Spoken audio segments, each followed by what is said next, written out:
अस्सलामुअलैकुम। उम्मीद है आप सब खैरियत से होंगे और मैं बिल्कुल ठीक हूँ। एक बार फिर मौज़मा रज़ा आपकी खिदमत में हाजिर है। तमाम गैर मुस्लिम व्यूवर्स को हेलो हाय रिस्पेक्ट। वीडियो को शुरू करने से पहले अगर आप मेरे चैनल पर न्यू हैं तो मेरे चैनल को सब्सक्राइब कर दीजिएगा। साथ ही लगे बेल आइकन के बटन को ऑन करके ऑल के बटन पर क्लिक कर दीजिएगा ताकि मेरी आने वाले तमाम वीडियो की नोटिफिकेशन बर वक्त आप तक पहुँच सके और आप उससे फ़ायदा उठा सकें। आज के व्लॉग में मैं आपको कबूतर की संभाल के बारे में बताऊंगी, लेकिन उससे पहले मैं आपको ये बताऊंगी कि कबूतर किन किन हालात में जो होता है वो आपकी छत पर उतरता है और किस हालत में आप कबूतर की संभाल कर सकते हैं, किस हालत में नहीं कर सकते, किस हालत में कबूतर आपसे कहता है कि आप उसकी केयर करें और किस हालत में कबूतर को आपकी केयर की ज़रूरत नहीं पड़ती। कुछ नेट से जो है वो तस्वीरें डाउनलोड की हैं, उससे ज़रा इजी हो जाएगा आपको समझाना। उससे मैं आपको ये बता पाऊँगी कि किस किस हालत में आपका कबूतर छत पर उतरता है और कौन सी हालत में आप अपने कबूतर की केयर करें यानी कि संभाल करें, और कौन सी हालत में आप कबूतर की केयर नहीं कर सकते, मतलब इतना कोई प्रॉब्लम नहीं है और आपसे कबूतर इतनी केयर नहीं मांगता। तो ये हालत मैं आपको बताऊँगी, उस हालत के लिहाज से आप कबूतर की संभाल कर सकते हैं। सबसे पहले तो मैं आपको ये बताना चाहूँगी कि ये जितना भी मैं आपको इन्फॉर्मेशन दूंगी ये मैंने अपने फादर की डायरी में से निकाला है, क्योंकि मेरे फादर कबूतरबाजी तो नहीं करते थे, वो कबूतर परवरी करते थे, यानी कि उनको नस्लें बनाने का शौक़ था और उनके पास काफ़ी ऐसे कबूतर थे जो बहुत ही ज़्यादा टाइम लगाते थे और वो टाइम नोट वगैरह सब कुछ वो डायरी में लिखते रहते थे। उस टाइम हमें इल्म नहीं था, लेकिन अब पता चल गया और डायरी वो मेरे हाथ में है। तो उसी डायरी में से आपको जो है ना मैं सारी चीज़ें बताऊंगी संभाल वाली, कि मेरे फादर किस तरह से संभाल करते थे कबूतरों की। और उससे पहले मैं आपको ये बताऊंगी कि कासनी, मेरे फादर के पास कासनी एक कबूतर था जो बहुत ज़्यादा टाइम देता, जिसको हम मतलब मेरे फादर शाम के टाइम उड़ाते थे और वो उसका यही होता था कि वो रात के टाइम पे उतर जाता था।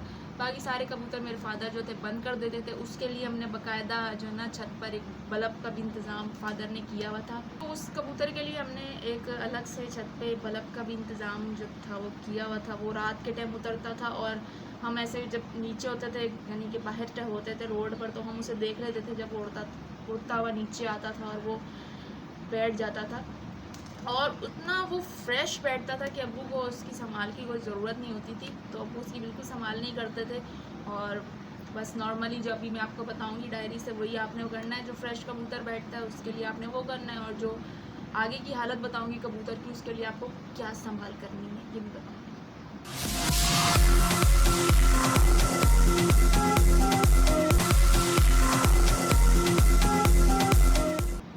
कबूतर हमेशा 3 हालतों में आपके घर की छत पर बैठता है, ठीक है। और अब आप सोच रहे होंगे कि वो कौन सी 3 हालत हैं जिसमें कबूतर आपकी घर की छत पर बैठता है। जब मैं आपको बताऊंगी एक एक करके तो आपको याद आएगा, हाँ यार हमारा कबूतर इस हालत में बैठा है, ठीक है। पहली हालत फ्रेश होके बैठता है, दूसरी हालत दरमियाना होके बैठता है और तीसरी हालत एंड होके बैठता है, यानी कि बिल्कुल ख़राब हालत में बैठता है।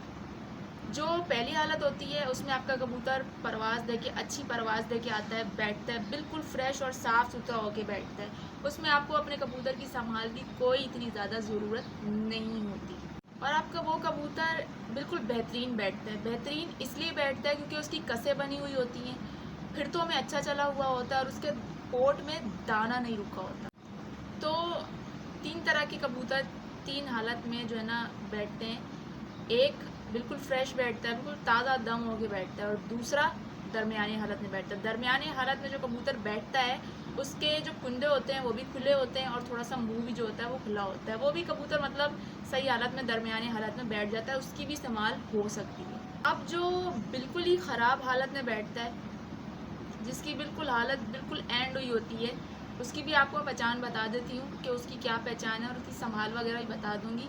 लेकिन ये जो कबूतर है ये किस वजह से इस हालत में बैठता है वो भी मैं आपको सब जो है ना एक्सप्लेन करके बताऊँगी, ताकि आपको पता हो कि आपका कबूतर इस हालत में क्यों बैठ रहा है। ये जो कबूतर जो बिल्कुल ख़राब हालत में बैठता है आपकी छत पर, इसकी चोंच जो होती है वो ज़मीन पर लग रही होती है और ये अपनी टांगों पर बिल्कुल भी खड़ा नहीं हो पाता। ऐसा कबूतर के साथ कब होता है? जब कबूतर के पोट में दाना रुका होता है। कबूतर जब उड़ते वक्त ज़ोर लगाता है और जब वापसी करता है तो उसकी हालत बिल्कुल ख़राब हो जाती है। और ऐसे कबूतर जो होते हैं वो 2 तरह के होते हैं। या तो इनको मेडिसिन लगी होती है या तो इनकी पोट में दाना रुका होता है। इनकी संभाल बहुत ज़्यादा मुश्किल होती है और कभी कभार ऐसा होता है कि इनकी संभाल के वक़्त ये कबूतर मर जाते हैं। अब इसी का एक तीसरा मेन पॉइंट आपको बताती हूँ कि कबूतर ख़राब हालत में आपकी छत पर क्यों बैठता है। जब आप कबूतरों से परवाज़ें ले रहे होते हैं तो वो जो गर्मी का मौसम होता है, सख्त गर्मी का मौसम होता है, जेठ और हाड़ का जो है ना दिन चल रहे होते हैं, तो उसमें आप क्या करें, जब आप अपने कबूतर को ना उड़ाएं, यानी कि जब आप अपने कबूतरों को नहीं उड़ाते, उस दिन आप अपने कबूतरों को ORS, ग्लूकोज या इलेक्ट्रोलाइट, इन 3 चीज़ों में से एक चीज़ अपने कबूतरों को ज़रूर दें। इन तीनों चीज़ों में से आप पानी में अपने कबूतर को कोई भी चीज़ दे सकते हैं जब आप अपने कबूतरों को ना उड़ाएं, ठीक है। तो ये होता है कि कबूतर की जो बॉडी होती है, इसमें जो नमकियात की कमी होती है, उससे ये जो आप चीज़ें देंगे इससे पूरी हो जाएगी। नमकियात की कमी की वजह से ही कबूतर जब अच्छी परवाज़ के लिए जाता है, अच्छी परवाज़ दे कर आता है, तो जो ज़ोर लगाता है उसकी वजह से कबूतर की हालत जो होती है वो ख़राब हो जाती है। कितने पॉइंट हो गए? एक वो कबूतर जिसकी नमकियात की कमी होती है, उस वजह से वो जब ज़ोर लगा के आता है परवाज़ में तो उसकी भी हालत ख़राब हो जाती है। दूसरा वो कबूतर जिसके पोटे में दाना रुका होता है, उस कबूतर की भी अच्छी परवाज़ देकर जब आता है तो हालत ख़राब हो जाती है। तीसरा वो होता है जिसको मेडिसिन लगी होती है। यही वजूहात होती हैं कबूतर जो ख़राब हालत में आपकी छत पर बैठ जाता है। आपकी थोड़ी अपनी भी गलती होती है, इस वजह से आपका कबूतर जो है वो अपनी हालत से ही आपको बता देता है कि उसके साथ जो है ना किस तरह से रवैया किया जा रहा है, क्या उसको दिया जा रहा है, क्या नहीं दिया जा रहा। तो ये जो ना परवाज़ी में ये चीज़ें देखी जाती हैं। अगर आप अपने कबूतर को उड़ा रहे हैं, गर्मी में उड़ा रहे हैं, तो उस लिहाज से उसको चीज़ें दें, जैसे मैंने आपको बताया ग्लूकोज, इलेक्ट्रोलाइट या फिर ORS, ये आप अपने कबूतर को जो है ना वो दे सकते हैं जब आप अपने कबूतर को ना उड़ाएं तब। अब मैं आपको बताती हूँ कि जब आपका कबूतर इस हालत में आता है, मतलब इन 3 हालतों में आके बैठता है, तो आपको किस चीज़ की संभाल जो है ना, मतलब तो आपको किस तरह से उनकी संभाल करनी है, ठीक है। तो यही आपके लिए इम्पोर्टेंट है ना, तो मैं आपको ये भी बताऊँगी। जब आपका कबूतर उड़ कर आए तो उसको 10 से 20 मिनट तक किसी सायादार जगह पर रखें और उसके बाद उसकी जो चोंचें हैं वो पानी में लगवाएं। अगर आपका कबूतर पानी पी ले और दोबारा पानी की तरफ भागे तो अपने कबूतर को फौरी पलट दें। पलटने के बाद अपने कबूतर को किसी सायादार जगह पर छोड़ दें। सायादार जगह पर छोड़ दिया, उसके बाद आपने क्या करना है, आपने 10 दाने ले लेने हैं अनारदाने के, 20 से 25 दाने जो है ना वो आपने ले लेने ज़ीरे के, और 1 चुटकी आपने पुदीने की ले लेनी है। इन तीनों चीज़ों को आपने पानी में 1 गिलास सादा पानी जो है उसमें मिक्स करके अच्छी तरह रख देना है। और इसको आपने जब मिक्स करके रख देना है तो हर 10-10 मिनट बाद अपने कबूतर की चोंचें जो हैं वो आपने इस पानी में लगवाते रहना है। फिर ये करने के बाद आपने अपने कबूतर को छोड़ देना है और आपने अपने कबूतर को नोट करना है कि वो पानी को हज़म कर ले और फिर चलना शुरू हो जाए। उसके बाद आपने क्या करना है, कुश्ता मरवरीद नाम लिख लीजिएगा। ये कुछ आपको आसानी से पंसार की दुकान से मिल जाएगा। अगर पंसार की दुकान से ना मिले तो आपको हकीम की दुकान से आसानी से मिल जाएगा। कुश्ता मरवरीद और मक्खन आप कोई भी लेकर आ सकते हैं, नमकीन मक्खन, जो भी मक्खन जो है वो, ब्लू बैंड, कोई भी मक्खन आप खरीद कर ले आएँ। और कुश्ता मरवरीद और मक्खन को दोनों को एक चने के बराबर जो है ना आपने ले लेना है और मिक्स करके गोली बना लेनी है। वो गोली आप अपने कबूतर को खिला दें। वो गोली आपने अपने कबूतर को दे दी, अब आप अपने कबूतर को छोड़ दें। आपका कबूतर फिरता रहे, कोई कबूतर को आपने तंग नहीं करना। उसके बाद आपने क्या करना है ये भी मैं आपको बताती हूँ।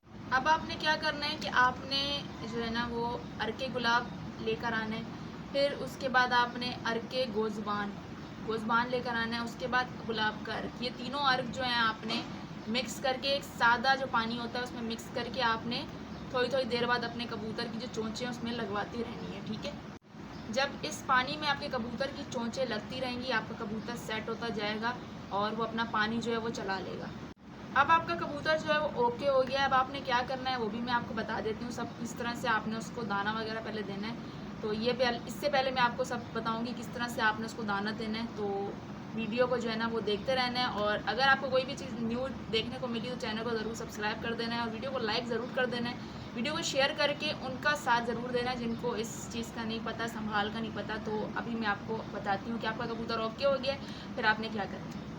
अब आपका कबूतर तो हो गया ओके, लेकिन अब आपका कबूतर जो है उसको लगेगी भूख, वो मांगेगा आपसे दाना। तो आपने क्या करना है, बादाम की 2 से 3 गोलियाँ, 2 से 3 बस, उससे ज़्यादा नहीं, आप अपने कबूतर को वो दे देनी है। जब वो गोलियां कबूतर हजम कर ले उसके बाद आपने अपने कबूतर को दाना दे देना। दाना आपने अपने कबूतर को दे दिया। अब आपने क्या करना है, रात के टाइम आपने 5 से 6 सीसी जो है वो अपने कबूतर को, बकरी का या गाय का जो है ना वो दूध, आपने उसमें शहद के 5 से 6 जो है ना कतरे मिलाकर अच्छी तरह मिक्स कर कर अपने कबूतर को आपने 5 सीसी या 6 सीसी दे देना है। तो व्यूवर्स, ये आपके कबूतर की संभाल जो है वो ओके हो गई है। यही संभाल आपने दरमियाने कबूतर के वक्त भी करनी है और यही संभाल आपने जो कबूतर बिल्कुल ख़राब हालत में बैठता है उसके वक्त भी करनी है। लेकिन ख़राब हालत के कबूतर की कोई गारंटी नहीं, क्योंकि वो बिल्कुल इस हालत में बैठता है कि वो एक्सपायर भी हो सकता है। और जो कबूतर आपका बिल्कुल फ्रेश हालत में बैठता है उसको कोई संभाल की ज़रूरत नहीं है, उसकी बस बुनियादी तरीके से आप संभाल करें, उसके साथ ज़्यादा कुछ करने की आपको कोई ज़रूरत नहीं है। और हो सके तो आइडियल पिंस मिलती हैं, आइडियल पिंस जो होती हैं वो बर्ड्स के लिए होती हैं, तो हो सके तो वो अपने कबूतर को दे दें, वरना ज़रूरत नहीं है। आपका कबूतर कल की परवाज़ के लिए भी रेडी है। कबूतर परवरी में यही चीज़ जो है वो 100 से 99% यही चीज़ें जो हैं वो इस्तेमाल की जाती हैं। इससे आगे कोई भी चीज़ जो है वो संभाल के लिए नहीं होती, यही चीज़ें जो होती हैं वो संभाल के लिए होती हैं। तो वीवर्स, आज मैंने आपको सारा संभाल के बारे में बता दिया है। मुझे काफ़ी ऐसे कमेंट्स वसूल हुए थे कि संभाल के बारे में बताएं, कबूतर की संभाल के बारे में बताएं। तो फिर मैंने अपने फादर की डायरी में से ही जो है ना वो निकाल के चेक किया कि मेरे फादर किस तरह से करते थे। तो वो इसी तरह से करते थे, मतलब बिल्कुल नॉर्मल तरीके से, कोई मेडिसिन वगैरह नहीं। आप अपने कबूतर को अगर मेडिसिन देना स्टार्ट करेंगे तो आपका कबूतर मेडिसिन का ही होके रह जाएगा। तो इसलिए आप अपने कबूतर को नॉर्मली, जो कबूतर को नॉर्मल तरीके से जो लेके चलते हैं, उनके कबूतर ज़्यादा अच्छी परवाज़ भी देते हैं और वो ज़िंदा भी रहते हैं। उम्मीद है आपको इस वीडियो में काफ़ी नॉलेज मिली होगी, काफ़ी पता चला होगा कि कबूतर किस हालत में आपका बैठता है और क्यों बैठता है, किस वजह से बैठ रहा होता है। तो उसकी संभाल के बारे में मैंने आपको बता दिया सारा, मैंने आपको बिल्कुल जो है ना साफ़ तरीके से बता दिया ताकि आपको समझने में भी आसानी हो और संभाल करने में भी आसानी हो। तो अगर मेरे व्लॉग में कुछ भी आपको अच्छा लगा हो, आपको एक नई नॉलेज मिली हो, तो मेरे चैनल को सब्सक्राइब कर दीजिएगा और वीडियो को लाइक कर दीजिएगा और वीडियो को शेयर ज़रूर कर दीजिएगा। इसी के साथ मौज़मा रज़ा को दीजिए इजाज़त। अल्लाह हाफ़िज़।